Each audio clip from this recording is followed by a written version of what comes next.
அனைவருக்கும் வணக்கம். எல்லாம் வல்ல எம்பெருமான் ஸ்ரீ உச்சிஷ்ட மகாகணபதி அனைவருக்கும் நீண்ட ஆயுளையும், நிறைந்த செல்வத்தையும், உயர்ந்த புகழையும், மெய்ஞானத்தையும், பேரறிவையும், பிரபஞ்ச ஞானத்தையும் பெருமையுடன் வழங்கட்டும். அனைவருக்கும் எனது மானசீகமான வாழ்த்துக்கள், மானசீகமான ஆசைகள். அனைவரையும் ஜி.கே. அன்புடன் வரவேற்கிறது. நம்ம இன்னைக்கு பார்க்க போற இந்த தலைப்பு சகட யோகம் அப்படிங்கிறத பார்க்க போறோம். குருவுக்கும் சந்திரனுக்கும் தொடர்பு இல்லாத ஒரு கிரக அமைப்பு தான் நம்ம சகட யோகம்னு சொல்றோம். 2, 3 விதமான சகட யோகம் இருக்கு. அதுல நம்ம குருச்சந்திரனுக்குள்ள தொடர்பு உள்ள சகட யோகம் மட்டும் விரிவா பார்ப்போம்.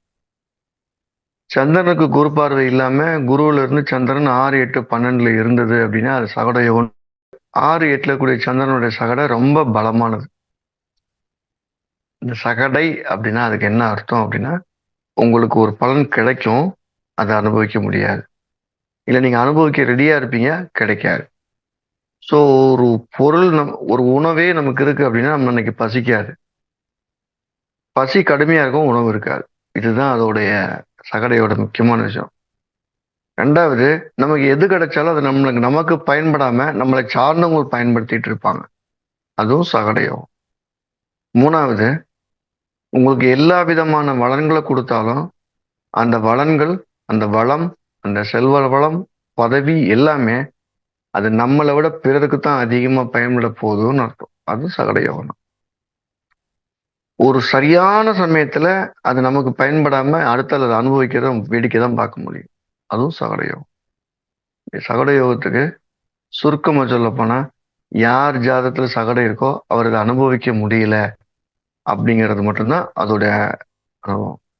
யார் ஜாதத்துல சகடயோக அமைப்பு இருக்கோ, சகடயோக அமைப்புனா குருவுக்கு 6, 8ல சந்திரன் இருக்கோ அவங்க தன்னுடைய யோக பலனை அனுபவிக்க முடியாம ரொம்ப சிரமப்படுறாங்க.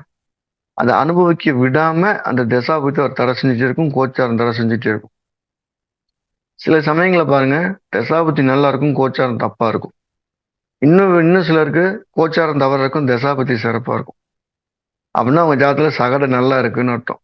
அந்த சகோடகம் வலிமையா இருக்கும்போது காலமே பகையா நின்று ஒரு நல்லது செய்ய விடாம தடுத்துக்கிட்டே இருக்கக்கூடியது சகட யோகத்துல முக்கியமான விஷயம். இதுக்கு சித்தர்கள் வழிபாடும், சோதி வழிபாடும், பெரியவங்களுடைய ஆசீர்வாதம் இருக்கும்போது இந்த சகட யோகம் ஒரு பற்றற்ற ஞானியா மாற்றி அடுத்த கருத்தை கூட்டிட்டு போகுது. ஸோ அந்த சகட யோகத்துலன்னு ஒருத்தர் வெளியே வரணும் அப்படின்னா அவங்களுக்கு ஒரு சிறந்த ஆன்மீக குருவை நாடி அந்த ஆன்மீக வழிகாட்டுதல் எப்படி போகும்போது மனசு ரொம்ப காயம் இருக்கிறது இல்லை. மற்ற எல்லாத்துக்குமே அதனுடைய காயம் அதிகமா இருக்கு. இது எங்கெங்கெல்லாம் இருந்தா சிறப்பா இருக்கும் அப்படின்னா, இந்த சகட யோகங்கள் அதிக பாதிப்பு எங்க கொடுக்குதுன்னா, குருவுடைய நட்சத்திரமோ சந்திர நட்சத்திரமோ இல்லாத ராசிகள் இந்த கிரக அமைப்பு ஏற்படும் போது கடுமையான பாதிப்பை கொடுக்குது. சந்திரன் நிற்கக்கூடிய ராசியில குரு நட்சத்திரமோ சந்திர நட்சத்திரமோ இல்லாம இருந்து அந்த சந்திரனுக்கு குரு 6, 8ல இருந்தா வரக்கூடிய சகடை கடுமையான பாதிப்பை கொடுக்குதுன்னு அர்த்தம். உதாரணமா, மேஷத்துல சந்திரன் வந்து கன்னியில குரு இருக்கலாம். அப்ப குருக்கு 8ல சந்திரன் இருக்காரு, சந்திரனுக்கிற வீட்டுல குரு நட்சத்திரம் கிடையாது, சந்திர நட்சத்திரம் கிடையாதுன்னு அர்த்தம்.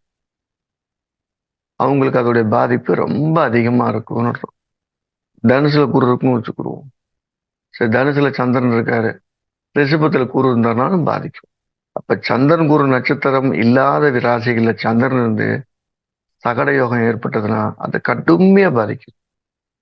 அந்த அந்த ஒரு கண்ணுக்கு முன்னுக்கக்கூடிய ஒரு பொருளாதாரம், ஒரு வளர்ச்சி, இல்ல ஒரு பெரிய யோகம் அப்படி அனுபவிக்க விடாம தடங்களை ஏற்படுத்திட்டு இருக்குது அப்படின்னுங்கிறத லைவா பார்க்கலாம். இதுக்கு ஒரு சிறந்த ஆன்மீக குருவுடைய வழிகாட்டுல இருந்தா இந்த சகட யோகத்தின் வெளியில வரலாம். மிகச்சிறந்த நூற்கள்ல இருந்து நல்ல விஷயங்கள் எடுத்து பாராயணம் பண்ணலாம். பாராயணம் பண்ண உன்னால முடியாம இருக்கு அப்படின்னா நூல்கள் எடுத்து படிக்கலாம். உதாரணமா ராமாயணத்துல சுந்தரகாண்டம் எடுத்து படிக்கலாம். அப்படி ஏதேனும் ஒரு ஒரு நூல் எடுத்து தொடர்ந்து வாசிக்க வாசிக்க வாசிக்க அந்த சகட யோகத்துடைய வீரியம் குறைவா இருக்குதுன்னு நம்ம ஜி.கே. என்ன பண்ணிட்டு இருக்கு அப்படின்னா, சிறந்த கருத்துக்களை எடுத்து அதை எல்லாத்துக்கும் போய் சேரணும், எளிமைப்படுத்தி சொல்லிக்கிட்டு இருக்கிறது நம்முடைய வேலையா இருக்கு. ஸோ அது எல்லாத்துக்கும் போய் சேரணும் அப்படின்னா எல்லாரும் ஆர்வமா அதை கத்துக்கிறோங்கிறதுக்காக நாங்கள் எளிமைப்படுத்தி பாடத்திட்டங்களை உருவாக்கிறோம். ஜோதிட அடிப்படை படிக்கணும் அப்படின்னு விரும்புறவங்க கீழே நம்பர் தொடர்பு கொண்டு அந்த வகுப்புல கலந்துக்கலாம். வர டிசம்பர் 2ஆம் தேதி புதிய வகுப்பு ஆரம்பிக்க இருக்கு. படிக்கிறவங்க படிக்கலாம். அதோட கூடுதலா இதுவரைக்கும் நான் பார்த்துருக்கிற பிரசன்ட்டுடைய அனுபவங்களை தொகுத்து டிசம்பர் 6லேருந்து 13 வரைக்கும் 7 நாட்கள் நான் பார்த்த சோழி பிரசனம், அஷ்டமங்கல பிரசனம், தேவ பிரசனம், அதில் எப்படி ஒரு நுணுக்கங்கள் இருந்ததுங்கிற அனுபவத்தை ஒரு ஆன்லைன் வகுப்பா சொல்லலாம் அப்படிங்கிறது அதையும் நடத்த இருக்கிறோம். ஸோ அதை படிக்கணும் விருப்பம் இருக்கணும் தொடர்பு கொள்ளலாம். மீண்டும் நம்ம பார்த்த தலைப்புக்கே வருவோம்.